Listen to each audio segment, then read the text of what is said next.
Kalau kita mencari Tuhan setiap hari, mengisi hati dan pikiran kita dengan kebenaran firman Tuhan, maka kita akan lebih mudah mengenal kehendak Tuhan. Kita akan lebih bisa mengalami hatinya, mengalami kehendaknya, mengalami didikannya, dan mengalami anugerah kasihnya. Apalagi kalau kita memperkatakan dan melakukan firman Tuhan setiap hari, maka roh kita penuh dengan pengertian akan firman Tuhan, dan jiwa kita akan sehat, karena mental, pikiran, perasaan, dan kehendak kita penuh dengan kebijakan Tuhan. Mari kita merenungkan dan melakukan firman Tuhan setiap hari, supaya hidup kita sejalan dengan kehendak Tuhan, dan hidup kita memuliakan nama Tuhan.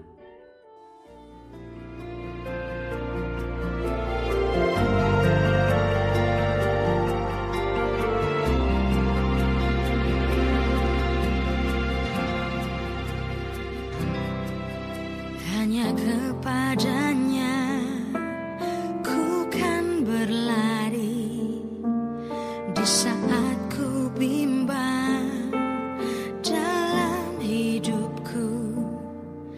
Yang aku percaya dalam hadiratnya ada kekuatan yang baru. Walau ku melangkah dalam tekanan, badai pencobaan datang menghadang, yang aku percaya dalam hadiratnya ada kekuatan yang baru. Bukan terbang tinggi bagai raja wali di atas segala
Imamat 25 ayat 17 dan 18.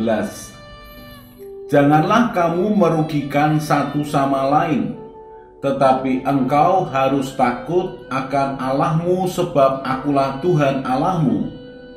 Demikianlah kamu harus melakukan ketetapanku dan tetap berpegang pada peraturanku serta melakukannya. Maka kamu akan diam di tanahmu dengan aman tenteram.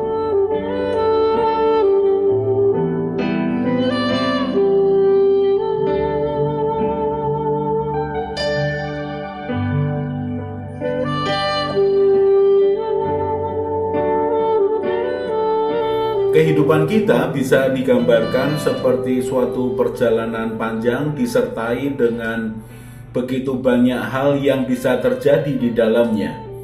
Ada banyak hal yang menyenangkan, ada hal yang tidak menyenangkan, ada hal yang begitu mudah, ada hal yang begitu menantang. Bahkan ada satu hal yang harus diupayakan dengan begitu berat supaya bisa mengatasinya. Tetapi ada juga hal-hal yang tidak perlu terlalu banyak usaha untuk menjalaninya. Beberapa orang mengatakan bahwa kehidupan itu bukan hanya perjalanan, tapi hidup itu adalah perjuangan. Perjuangan yang harus dihadapi dengan persiapan yang matang, mental yang kuat, hati yang murni, semangat yang tidak pernah padam, iman dan pengharapan yang terus bertumbuh semakin kuat, sehingga perjalanan itu bisa dinikmati apapun yang dihadapi. Ada saatnya perjalanan harus dijalani dengan semangat, dengan kuat. Kadangkala ada perjalanan yang tinggal dinikmati saja prosesnya.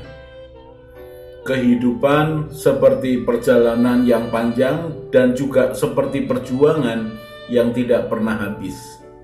Kita akan bisa menikmatinya ketika dalam perjalanan kita ini bisa menerima apapun yang terjadi tanpa kehilangan akan tujuan hidup kita, juga disertai dengan ucapan syukur dan iman yang percaya bahwa segala sesuatu yang terjadi Tuhan akan campur tangan karena kita adalah orang-orang yang mengasihi Dia.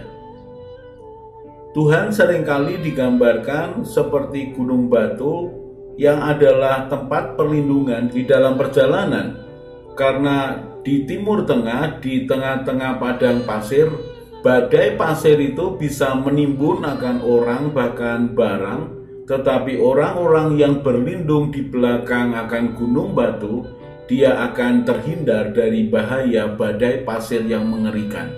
Tuhan adalah gunung batu buat siapapun yang berlindung kepadanya. Tuhan juga dikenal sebagai panglima perang. Panglima perang yang tidak terkalahkan. Tuhan memimpin peperangan umat pilihannya Israel setelah keluar dari tanah Mesir. Bangsa demi bangsa dihadapi. Bahkan Tuhan melatih, memberikan strategi, mendampingi, melengkapi, bahkan membela akan umatnya di tengah-tengah peperangan. Ada saatnya umatnya itu menghadapi sendiri, menghadapi muka dengan muka peperangan yang ada. Ada saatnya peperangan itu tidak ada campur tangan dari umat Israel, mereka tinggal menikmatinya. Ada juga campuran keduanya, di mana ketika orang Israel taat untuk maju berperang, maka Tuhan menyertai dan memberikan kemenangan kepada mereka.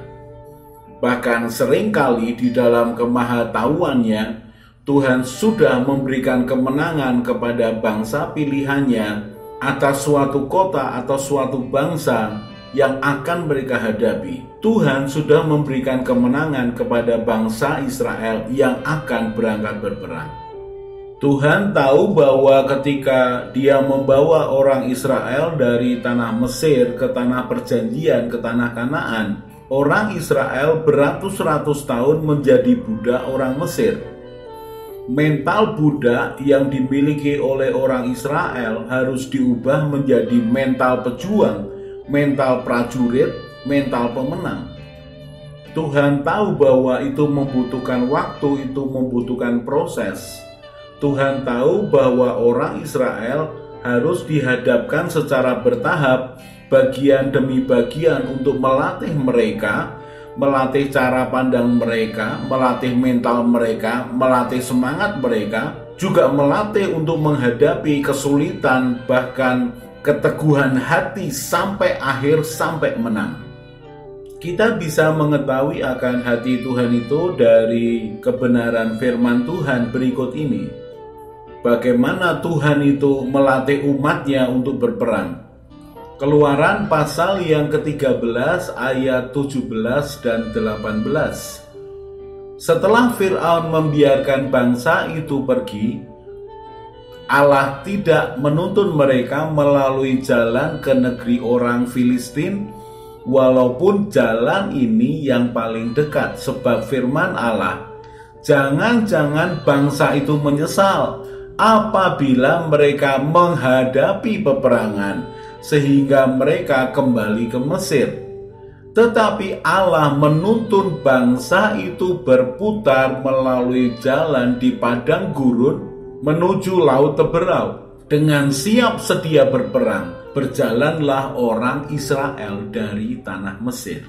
Tuhan tahu bahwa untuk mengubah mentalitas budak, mentalitas orang yang tidak punya hak apa-apa untuk berjuang, bahkan mentalitas budak yang menganggap dirinya orang rendahan, orang yang tidak mempunyai hak atas hidupnya, Tuhan tahu bahwa itu membutuhkan proses waktu yang lumayan panjang. Apalagi bukan hanya Musa, tetapi ratusan ribu orang laki-laki yang harus dilatih untuk berperang.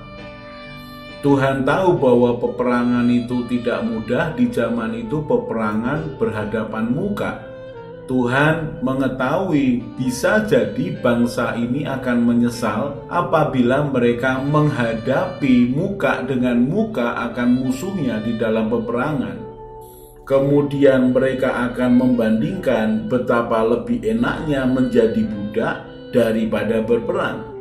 Resiko berperang bisa kalah, bahkan bisa mati.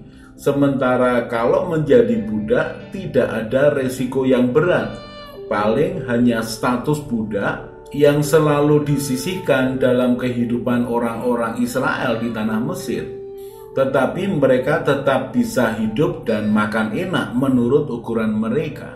Tetapi Tuhan memiliki keinginan, kerinduan yang besar untuk membawa orang Israel yang bermental budak ini menjadi orang yang merdeka, bahkan menjadi orang yang kuat, bahkan menjadi bangsa yang kuat.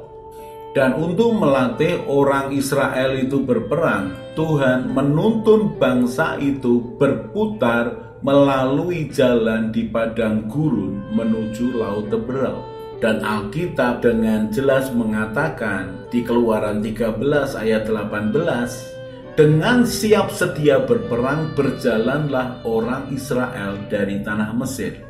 Orang Israel tahu mereka memiliki Tuhan yang besar, tetapi mereka belum sepenuhnya mengerti seberapa besar peran Tuhan itu dalam hidup mereka sehari-hari. Mereka tahu bahwa tulah demi tulah dijatuhkan kepada orang Mesir sampai kemudian tulah ke-10.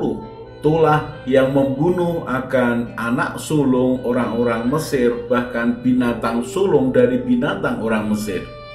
Orang Israel berbangga diri, bahkan merasa yakin bahwa Tuhan beserta mereka. Mereka merasa sudah menang ketika keluar dari tanah Mesir. Mereka belum tahu bahwa tanah perjanjian itu harus ditaklukkan dengan peperangan. Mereka belum mengenal Tuhan yang memiliki akan cara demi cara yang berbeda di setiap peperangan. Tetapi ketika mereka keluar dari tanah Mesir, membuat hati mereka itu besar. Mereka memiliki Allah yang besar yang menolong dan menyertai mereka.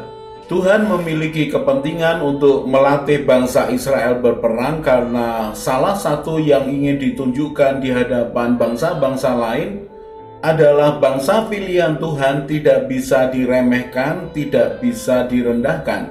Bangsa Israel harus menjadi satu bangsa yang kuat di mata bangsa-bangsa lain, sehingga Tuhan berkepentingan untuk melatih mereka. Bahkan di dalam perjalanan melewati padang gurun, mereka juga berperang melawan akan bangsa-bangsa yang mereka lewati. Tuhan melatih, bukan hanya melatih berperang, tetapi juga mendampingi dalam peperangan. Tuhan menyertai orang Israel dalam tiang awan di siang hari dan tiang api di malam hari. Dia sepertinya ingin menunjukkan bahwa Dia Tuhan yang kasih setianya melingkupi akan bangsa yang dipilihnya. Bahkan setelah Musa mati kemudian digantikan oleh Yosua, Tuhan juga melatih bangsa Israel di dalam peperangan demi peperangan. Dan setelah menduduki akan tanah Kanaan dan dibagi tanah Kanaan per suku-suku Israel, maka orang Israel tetap memiliki tugas untuk mengalahkan bangsa-bangsa yang diam di situ. Dan kemudian ketika generasi demi generasi berganti orang-orang Israel, ada generasi yang tidak mengenal Tuhan dengan peperangan demi peperangannya. Ada generasi yang tidak mengenal akan pendampingan dan kehebatan Tuhan di dalam peperangan orang-orang Israel. Sehingga Tuhan berkepentingan untuk melatih akan generasi ini menjadi generasi yang sama seperti generasi nenek moyangnya. Generasi yang siap berperang, prajurit yang gagah berani, dan mengalami penyertaan Tuhan di dalam peperangan. Hakim-Hakim pasal yang ketiga ayat 1 dan 2. Inilah bangsa-bangsa yang dibiarkan Tuhan tinggal untuk mencobai orang Israel itu dengan perantaraan mereka, yakni semua orang Israel yang tidak mengenal perang Kanaan.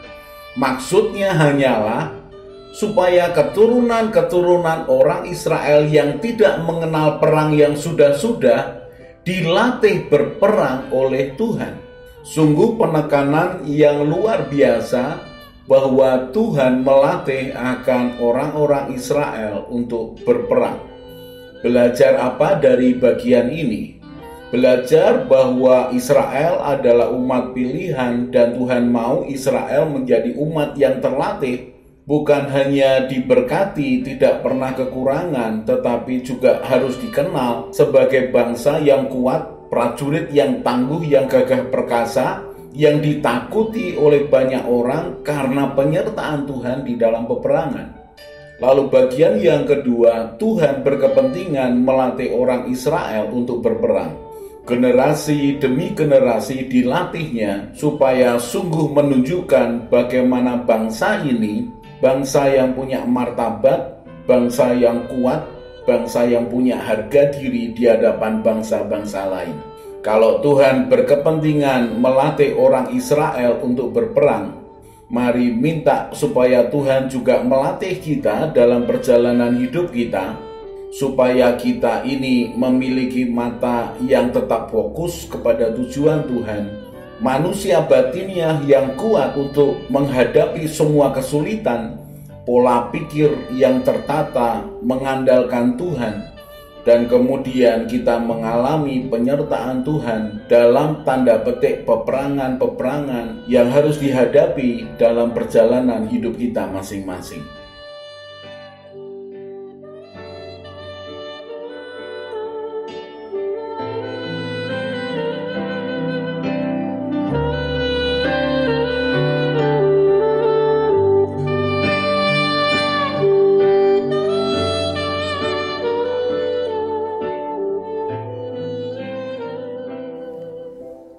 Sementara kita merenungkan firman Tuhan, kemudian hati dan pikiran kita penuh dengan beban masalah dan keinginan, maka masalah dan keinginan itu akan lebih kuat berbicara kepada kita, bukan kebenaran Tuhan yang berbicara kepada kita. Berbeda kalau hati kita tenang menginginkan Tuhan, pikiran kita penuh dengan kebenaran Tuhan, dan keinginan tidak mengendalikan kita. maka keadaan ini akan membuat kita mudah mendengar suara Tuhan dan mengerti kehendak Tuhan. Kalau kita merenungkan firman Tuhan setiap hari, maka Tuhanlah yang menjadi petunjuk jalan kehidupan kita. Mari kita berdoa. Tuhan Yesus, terima kasih untuk kebenaran firman-Mu. Tuhan Yesus, Engkaulah gembalaku yang baik. Buatlah hatiku selalu melekat kepadamu. Firman-Mu itu pelita bagi kakiku dan terang bagi jalanku. Bawalah aku menjalani hidup sesuai dengan rencana-Mu ya Tuhan. Amin. Saya Yosea Kristiono, Gembala Jemaat GKI Injil Keselamatan Semarang. Tetap percaya, tetap semangat. God bless.